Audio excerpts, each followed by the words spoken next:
Ignition sequence start. 6, 5, 4, 3, 2, 1, 0. Liftoff. We have a liftoff.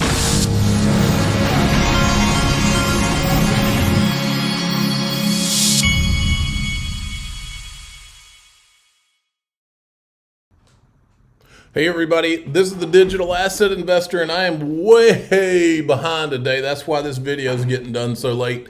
But guess what? I always deliver my 2 videos unless it's something really weird going on.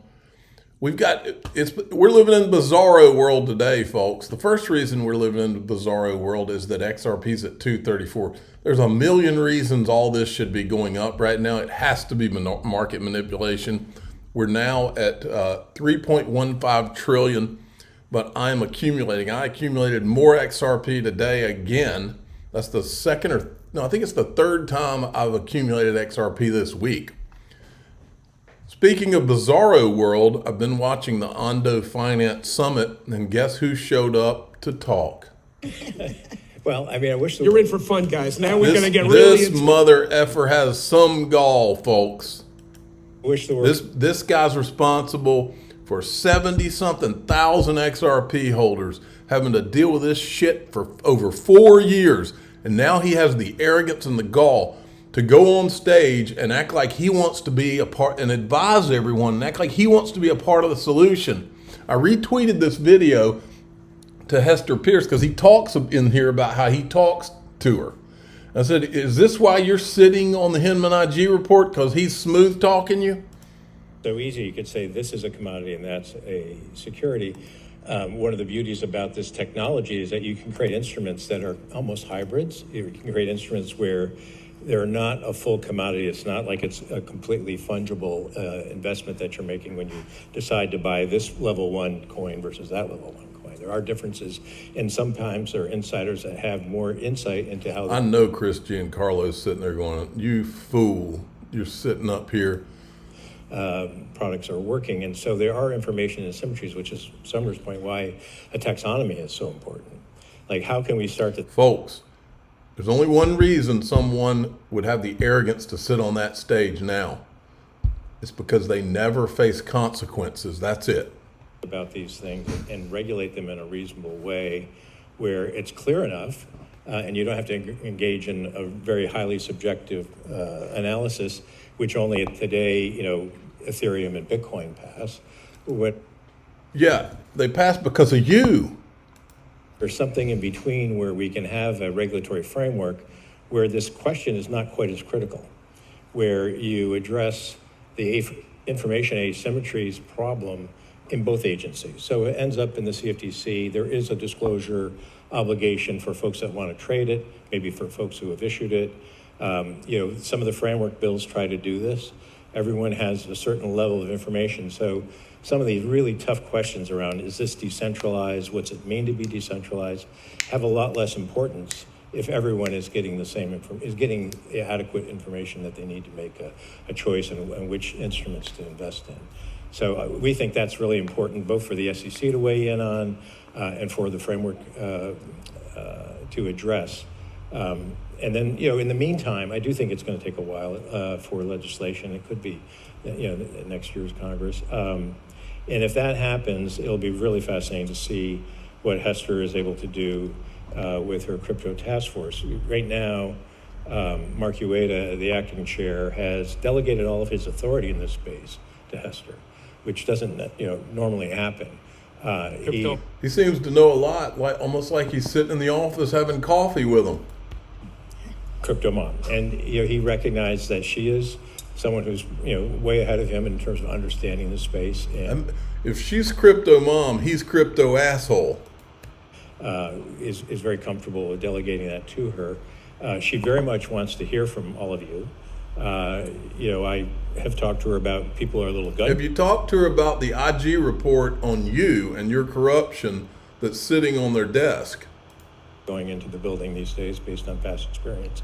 And it'll be really useful to see some initiatives coming out of the Okay. I don't even have the stomach to play Hester Pierce. I'm going right on past that. They're all sitting on that thing. I do have the stomach to play this. This is from Ondo Finance too. A lot of good clips. At Ondo, we started our journey into tokenization by asking, how can we make stablecoins even better? The answer, tokenized treasuries, or as we call them, yield coins. Like stablecoins, they're accessible globally 24/7 and programmable on-chain, but they also pay holders a yield.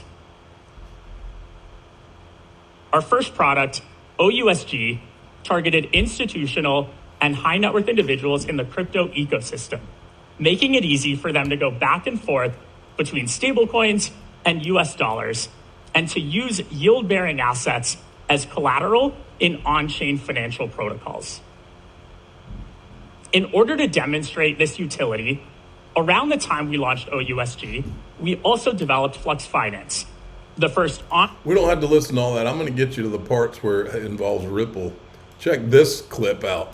We recently announced that OUSG is coming to the XRP ledger, and we're excited to also announce today that USDY is coming to Stellar. It was always Ripple and Stellar, folks. Now, back to the bizarro world.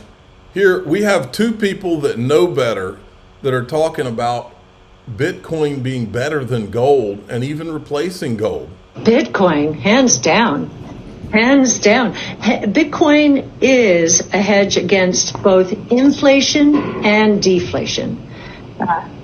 Yes, so is gold, but Bitcoin is... You want me to tell you what's better than Bitcoin? Gold tokenized on the XRP ledger. Come on now. We can't stop now. And if you look at the incremental demand, we're going to see, but gold already has its demand, you know. You heard what you needed to hear there. Now, this is the guy that's former president of PayPal. Strategic reserve do, in your mind? I don't know what. Besides push up the price of Bitcoin. Well, I think, first of all, if you look at the strategic reserves that the U.S. government holds in gold, we're the number one holder of gold in the world. And arguably, if you think of Bitcoin as a better version of gold, digital gold, why not allocate a portion of that reserve or rebalance a portion of that reserve to the better version? I think, there's just a lot more opportunity for growth and appreciation of Bitcoin than gold in the next couple of decades. So I think it's a wise decision, potentially. Taxpayers would pay for this? Well, I think that, if you reallocate from the existing reserve, it doesn't necessarily have to be, an increase in tax burden for the American taxpayer. There has been some view that there's been Bitcoin that's been confiscated that would go into this reserve. Yes, I think that would be, in my opinion, a first good step. The U.S. government has been selling on the market seized Bitcoin. Oh my goodness! Here's the Looney Tune Bitcoin maxi Peter McCormick.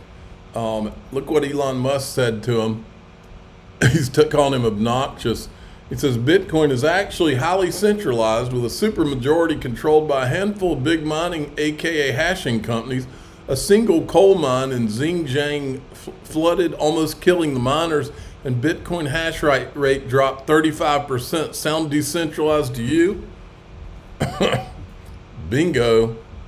Plot twist: the U.S.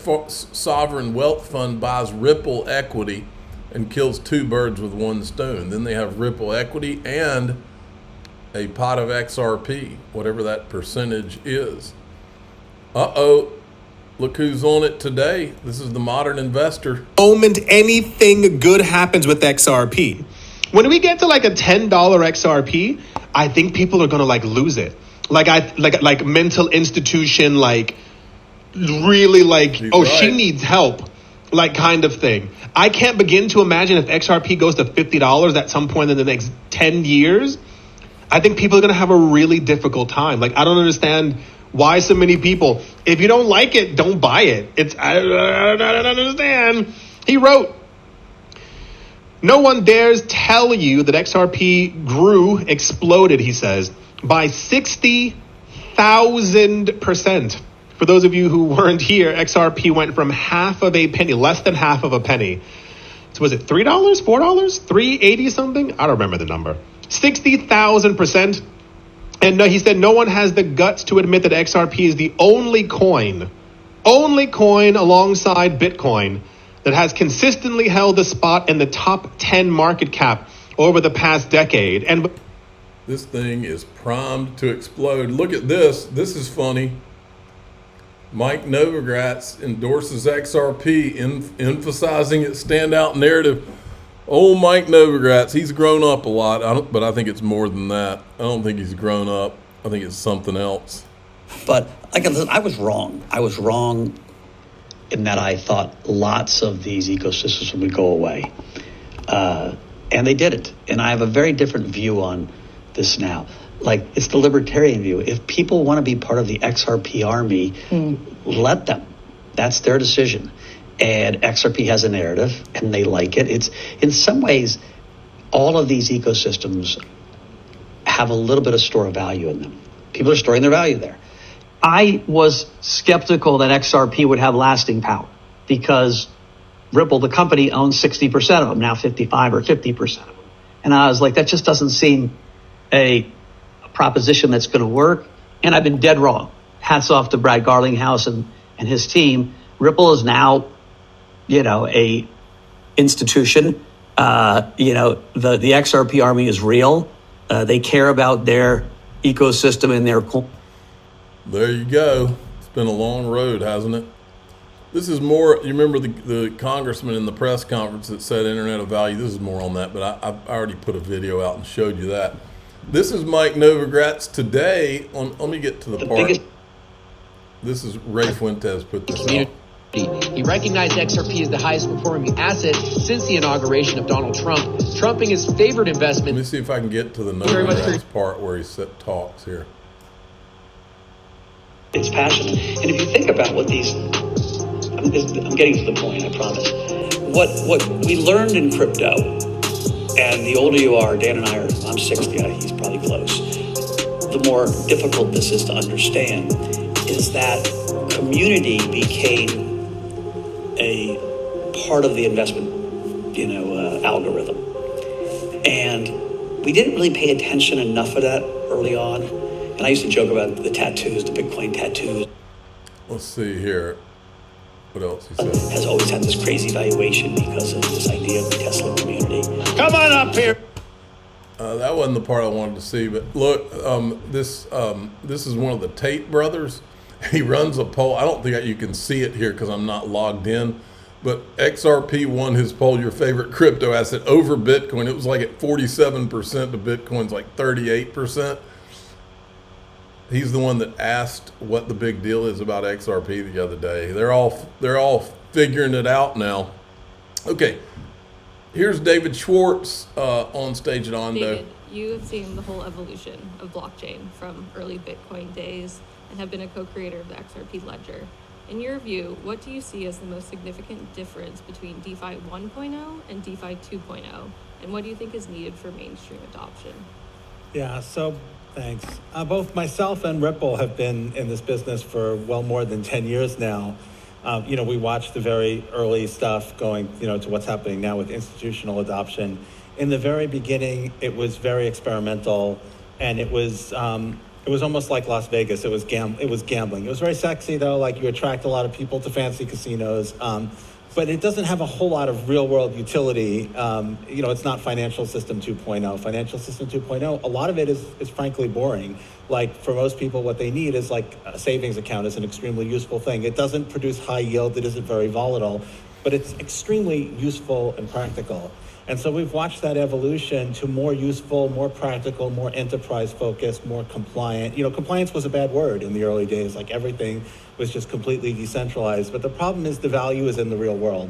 If we're going to build Wall Street 2.0, we can't just say forget about everything that we have. It's trillions of dollars worth of real world value. So what you're seeing today is you're seeing stable coins. which are, they're igniting DeFi ecosystems. They're very institutional products, but they're also, anybody can hold them and transact them. They're compliant, but they're also, free flowing. You're starting to see DeFi applications that look more like TradFi. They're not about getting huge amounts of yield at very high risk, but they're about things that make a lot of sense to people, like treasuries. I think the obstacle for mass adoption, and we're within a few years of that cusp, is we need the institutional adoption for us. The same thing happened with the internet. You have to build bridges to where the value is, to where the people are. There has to be usability.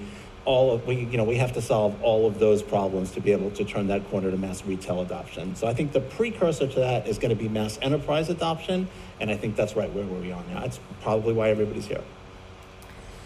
And he said, then retail comes. All right, I got a lot more in DAIXRP.com. I'm the digital asset investor. I'm not an investment advisor. This is for entertainment purposes only. Please subscribe, hit the like button. Tell your friends and family that today we're living in the bizarro world of Bill Hinman being on stage, acting like he's the authority on how to fix crypto. It's a sick world we seem to be living in. Here we go.